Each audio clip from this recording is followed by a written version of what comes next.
Alexandra Cousteau. The name Cousteau was made legendary by Alexandra's grandfather, Jacques Cousteau, and how many of us, when we were kids, would watch Jacques Cousteau and his explorations and adventures, huh? Yeah? Okay.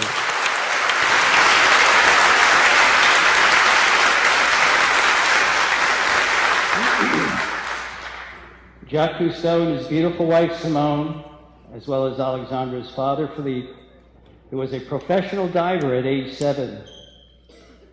Today, Cousteau's name lives through several organizations, including Blue Legacy, which was created by Alexandra Cousteau.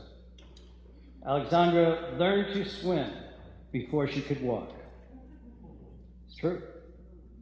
Her grandfather, Jacques, taught her how to scuba dive when she was 7.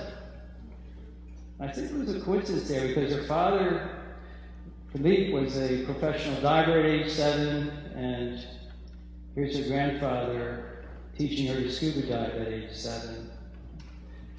Alexandra says that when I am in water, I feel at home. We all exist, this is a quote from Alexandra, we all exist in the hydrosphere. We all live downstream from one another. Shortly after this Water is Life event here tonight, Alexandra will embark on a 14,500 4-month trek through the rivers and lakes of North America. Along the way, she will be reporting stories that she will share with the world through various media. To that end, she says, I'm not an academic, I am a storyteller. My organization, Blue Legacy, is a storytelling organization. I am not out there to bring scientists in the field or file lawsuits against polluters or do any of those other really important things. I want to tell stories about how and why we're degrading our water resources and who's trying to stop it, and how people can get involved to be part of the solution. We need to start understanding the interconnectivity of our water systems. If we're going to be able to mitigate the human impacts that have created water scarcity and degraded our water quality, we all have to do our part. Alexandra Cousteau.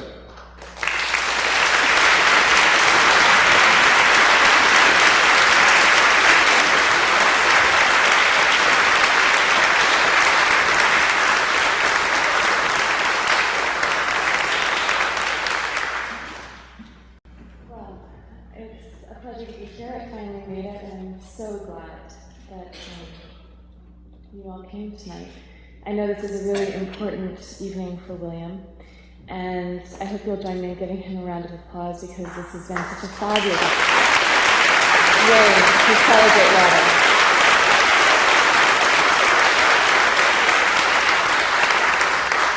I would also like all of my co-authors to stand up because I wasn't the only one to participate in the writing of this book. I know Jamie, Lynn, please stand up and be recognized.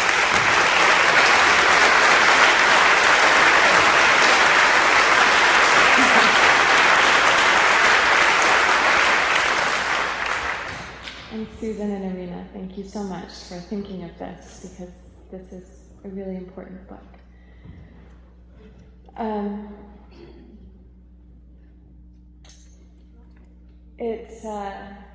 It's been a long road to get to where I am now, a lifelong journey in so many ways, literally and figuratively.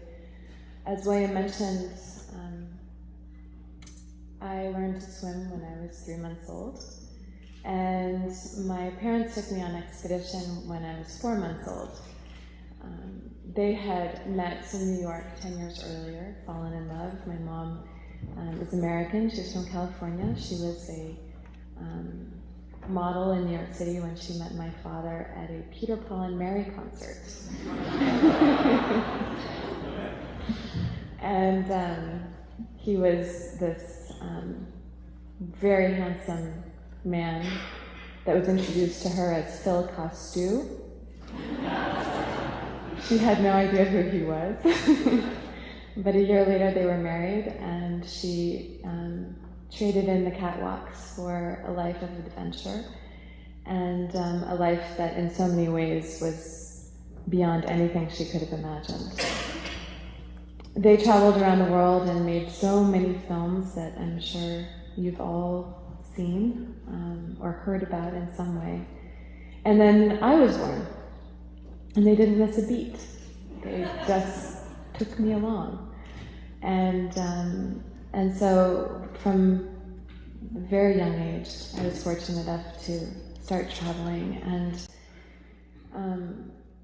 when I was 7, I did learn to scuba dive, and that was the summer that I would go visit my grandfather at the Oceanographic Museum of Monaco, because he was, among many other things, he was director of that museum.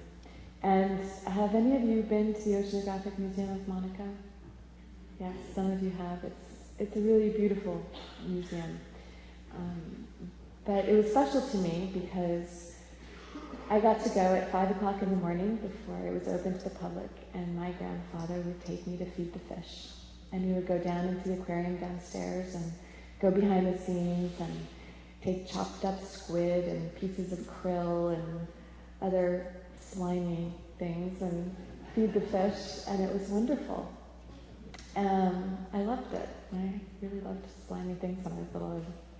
Frogs, salamanders, tadpoles, fish, sea cucumbers. I loved them all. But I think a big reason that I loved them and so many other animals and creatures was because my family taught me to love them. And case in point, this summer that I was at the Oceanographic Museum of Monaco, my grandfather and I played a game when we would go feed the fish.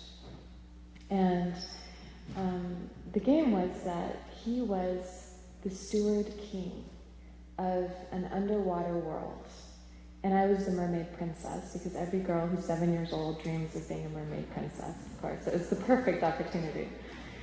And we would go from one aquarium to the next, and he would teach me about our subjects and their role in this world that we in so many ways influence and need to take care of, how important they are for the biodiversity, and the threats that they face from our carelessness. And then he took me and taught me to dive and showed me the real ocean world. And it changed my life. How many of you are divers? Okay, people, we need to step it up.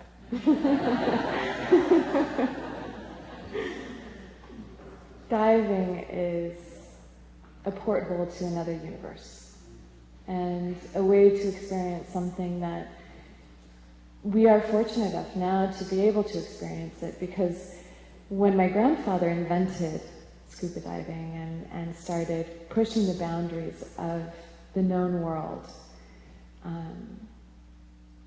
no one knew what was under the surface of the ocean. It was all a surface, like waves crashing on a beach. But we didn't know what was under there. And as he created the tools and innovated new technologies to be able to go and see places and things and creatures that we couldn't even have imagined existed before he started, he opened up a whole new universe. And in the 60 years since he opened that universe to us, we have not only learned more about it, but we have also lost more of it than ever before in human history.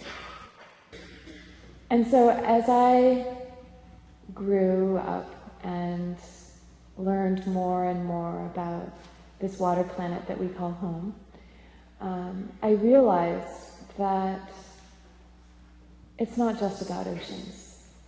It really isn't. It's about the interconnectivity of our water resources. Because in 5th grade, we all learned about the water cycle, and then we forgot about it. And we act as if all of our water is local, when in reality, we are very much all downstream from one another. And that's why in 2008, I started Blue Legacy. And the first project was to investigate water issues around the world. I mean, why not, right? So we set off on this 100-day journey across 5 continents. Me and a merry crew of 8 international people who were willing to follow me on a crazy crusade into the unknown to try to understand and share with people what it means to live on a water planet. I mean, how do we need to redefine our relationship to water for it to be truly meaningful? And to be able to understand and steward these resources upon which all of our lives depend, because no matter who we are, no matter how wealthy or impoverished we are, no matter how well educated we all share one thing, which is a need for fresh water. And not just for our own personal well-being, but our oceans. Without life in the oceans, life on Earth couldn't exist. They are responsible for the health and vitality and diversity of life on land. And so in so many ways, water binds us together. And it warms my heart to hear everybody say water is life, because everywhere we went last year, and we went across all 5 continents, I spoke with spiritual leaders in India and government ministers in Africa. I spoke with members of the Saudi royal family. I spoke with farmers and fishermen along the Mississippi River and the Gulf. I spoke with students in the Great Rift Valley who are studying together to understand how they can bring peace to their region by protecting their water resources. And the one thing that I heard over and over and over and over again is water is life. From everyone. And in the beginning, we heard it a couple times, and I was like, wow, guys, they said it again. Oh my gosh, they said it again. And after 100 days of hearing people say it, we realized that it was just a manifestation of one of the universal truths that is as scientific as it is spiritual. And so we produced multimedia that we shared with people across a variety of media platforms, and it was a pilot. Didn't know if it would work. People wanted me to produce films. They wanted me to be a filmmaker like my grandfather and my father. But I felt it was important to make sure that these stories reached the maximum number of people possible. And I knew that I couldn't do that if I made a documentary for theatrical release, because documentaries for theatrical release reach maybe 50,000 people if you're lucky. And I didn't want to have a network looking over my shoulder telling me what I could and couldn't talk about, or trying to sensationalize these stories that were so real and so powerful coming directly from the people. So we produced short films and videos for the internet, and we distributed them to National Geographic, to CNN International, Mother Nature Network, and dozens of other websites, and we reached about 100 million people a month. And this year, we are going off on another expedition, ramping it up. We're not going for 100 days, we're going for 138 days, because we can. And because there are that many stories to talk about here in the United States. One of the things I heard so often when I was talking with Americans about this journey that we took across the world, and they said, well, that's good. We need to talk about those water stories that are happening to them over there. It's like, but don't you realize some of the greatest global water issues of our time are happening right here in our own backyards. And we're like, really? The US doesn't have water problems. I was like, okay, well, I guess I know where I'm going then in 2010. And so we are spending 4 months traveling across North America, telling stories from Canada, the United States, and Mexico, and helping people to understand that water issues do happen in our own backyards. And it's time we really sit up and take notice, because they are solvable. And there's a lot that we can do about them if we learn about what's happening and we take an interest in what we can do to be part of the solutions. And so we leave on the 30th of June, and we'll be wrapping in mid-November. We're going to go to the Great Colorado River that no longer reaches the sea. We're going to be looking at Florida and all of the issues that have contributed to creating largely a dead zone around the third largest barrier reef in the world. We're going to be going to the Tennessee Valley and looking at the Kingston spill, which, if you haven't heard, was 100 times worse than the Exxon Valdez as a result of clean coal. And then we're going to be going to the Great Lakes and looking at how this region that holds 20% of our freshwater resources at a global level is being restored from the pollution that it experienced several decades ago, but that is also facing new threats. And we'll be ending with the Chesapeake Bay, which is one of the most extraordinary places, but is also very threatened. So we will be posting all of our content, blogs and photos and videos on over 30,000 websites and blogs. We're making all of this content available to anybody who wants to talk about it, who wants to use it as a way to start conversations with their friends and families about water issues and how important they are.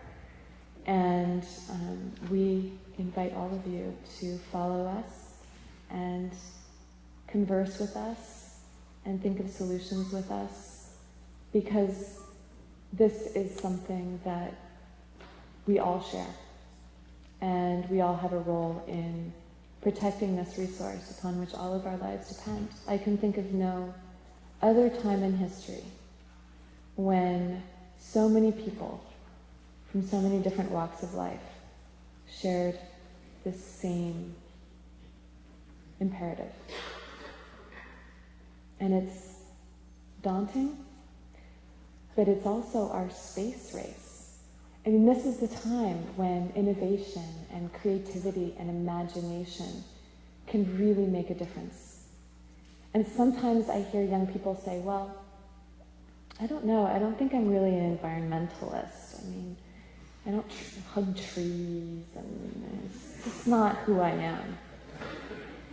And it's an interesting thing for somebody to say, because it points to the fact that being an environmentalist is perceived as a special interest, when really it's not.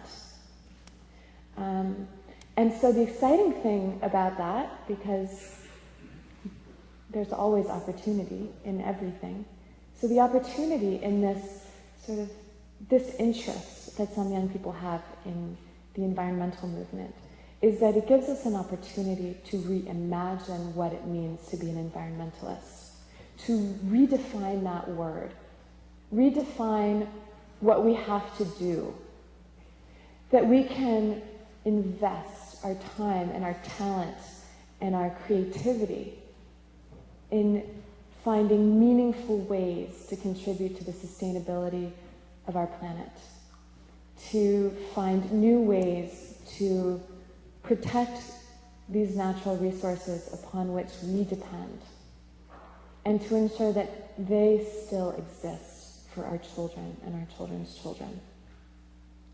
And that is a wonderfully exciting challenge, because how often do we get to reinvent something that is that important? Not often.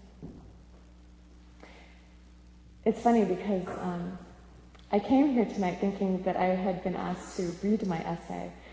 And then somebody said, no, I don't know why you thought that, but no one wanted to read your essay. So I thought, well, I'll just talk to you and tell you what's on my mind, because I've been thinking about all of this a lot. And I'll end with a thought on the Gulf, because I was with the administrator of the National Oceanic and Atmospheric Administration the other day, talking about what's happening, and it's serious. This is likely to be the worst oil spill in history. And it happened on our watch, in our waters, not in some third world somewhere that doesn't have access to technology or expertise. It happened here, where we supposedly have the best technology, the best science, and the best expertise. And it's a really scary thing, because when an environment is healthy, you can punch Mother Nature right in the face and she can come back from it. 9 times out of 10, she can come back from it. But the Gulf is so devastated by so many things. There's a dead zone in the Gulf of Mexico every summer that's the size of New Jersey, where nothing can live. Overfishing, pollution, you name it, it's happening. And now this. There's a resident pod of sperm whales that lives right near where this spill happened. This is spawning season. All of the fish. This is their time to make their babies and ensure the next generation of life in that area. And this spill is endangering all of it. It's reached landfall. They're finding birds now, the first birds that are covered in oil. And as devastating as that is, what is even more devastating is that the way that we talk about this still is as a blue or red issue. It's the people who believe in climate change versus the people who don't. It's the people who think we should invest in renewable energy versus the people who think it should just be the same old thing. And frankly, I don't care about either one of those arguments, because it's really irrelevant. And I think what's happening now in the Gulf points to how irrelevant it is to talk about this issue as if it were simply a political issue, because it's not simply a political issue. This is impacting so many things, starting with the 11 people who lost their life on that rig when it exploded. Then expanding out to the community of life in that area that is being devastated and destroyed by this stupid accident. Then expanding to the communities and the local economies of the people who depend on the Gulf for their livelihoods, so that they can feed and clothe their children and send them to school. Communities that are already devastated by poverty and environmental degradation and a lack of opportunity. So to talk about this as a political issue is just stupid, because it's not. It's an issue that impacts every single one of us in so many ways. And the really sad thing is that they're anticipating that they may not be able to stop this for 90 days. And that every month, it's at least one Exxon Valdez that is spilled into the Gulf. Their number one priority isn't even cleaning the beaches. It's protecting the marshes. And the only way that they may be able to do that is just to burn them down. So when we think about these things, we think about the choices that we make every day. We think about how we use energy. We think about the priorities of the people that we elect to office. When we think about every major decision that we make as individuals, as members of our community, and as parts of this country, we need to take into consideration But sometimes the cost of those decisions is what's happening in the Gulf. And that our most important priority needs to be the protection of the natural resources upon which the greatness of this nation was founded and upon which our futures depend. And increasingly that means becoming an environmentalist. Increasingly that means figuring out how we can continue to grow our economy and have vibrant, successful, healthy communities without destroying the very foundation upon which those things are built. And if there's anything that I can impart to you tonight, it is that water is life. It is all of ours to take care of, to steward, and to pass along to the next generation. Because without those resources, it's our quality of life that is at stake. Because we don't live here in a bubble. We live here and we share this planet with birds and the bees and deer and the wild turkeys that were crossing the road when we were driving here. And so many of them are being lost. And water is at the heart of it. So when you think about water, think about how you use water, how you talk about water, how you feel connected to issues of water in other parts of the world. You read this wonderful book. Think about how you can become more involved in finding solutions and redefining what it means to be an environmentalist for yourself and for your family, for your community. Think about what you can do, because it all matters.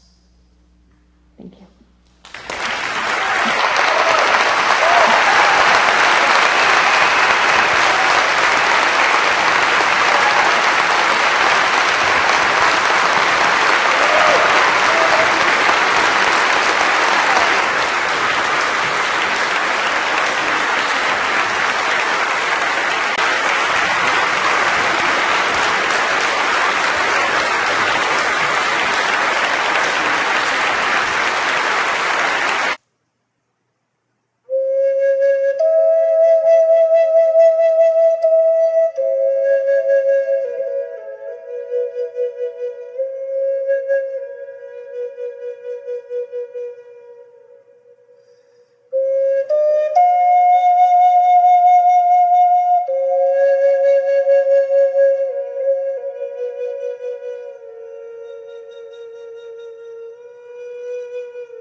you read this wonderful book, think about how you can become more involved in finding solutions and redefining what it means to be an environmentalist for yourself and for your family, for your community. Think about what you can do, because it all matters. Thank you.